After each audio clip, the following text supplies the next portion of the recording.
15 minutes to go. We've won the game. He's chucked his shirt, spat on it, and threw it in the crowd.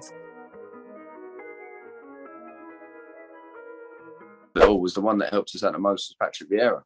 He literally had his arm around us, and I'm gutted because I'll never see the footage. But to this day, there was me and Vieira did an interview after that training session, and he was saying, "Look out for this player." And it's just the nice sort of stuff because I had a good session. Megged him in the training session as well, so he was laughing about it. Me, him, and Jamie Redknapp on camera, and I was just a bit gutted, just because that's something that you can look back to and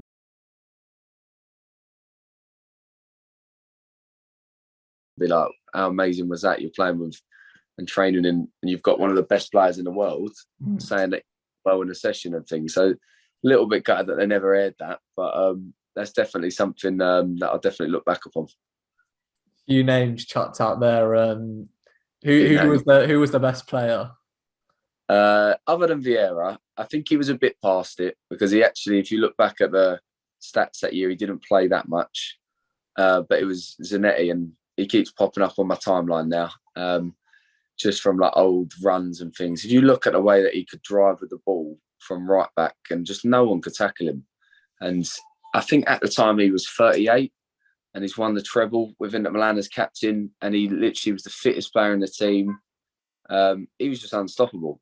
And it's not often that you see a defender be able to run with a ball like that, and you just couldn't tackle him. But also like a model pro as well. So he was the one for me that was really, because obviously I think we're quite proud in England that we watch footballers in England. He wasn't someone that you'd know much about at the time, other than it's Zanetti, big name, but you wouldn't really know much about him. And he was something that really shocked me. Like, hey, this guy is absolutely unbelievable. And probably for me, the best fullback the game's ever seen. Would you say he's the best player you've ever played with then? Yeah, I would. Yeah, I think I'd always say that, just because you could drop other names and say like how good was like, even at the time, Balotelli, and like we'll get onto him. Yeah, because even he was playing with us at times. But obviously there was big names in that era. But for me, he's someone that's probably goes under the radar in terms of players. And for me, I just don't know. I know there's unbelievable fullbacks out there ever, but I don't know how someone could be better than him. That's where my opinion's at. So Balotelli, I know you've got a few stories to share about him. Yeah, yeah, very strange, because I think he's only 2 years above me.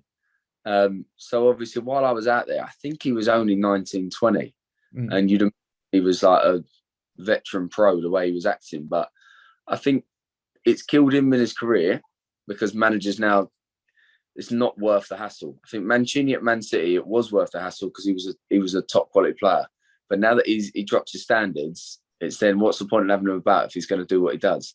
I think probably the best story in terms of what he was doing, he was going about in Milan in an AC Milan kit, just getting everyone to take while he's playing for Inter. So that, and everyone knows the rivalry of Inter and AC. It's a bad rivalry.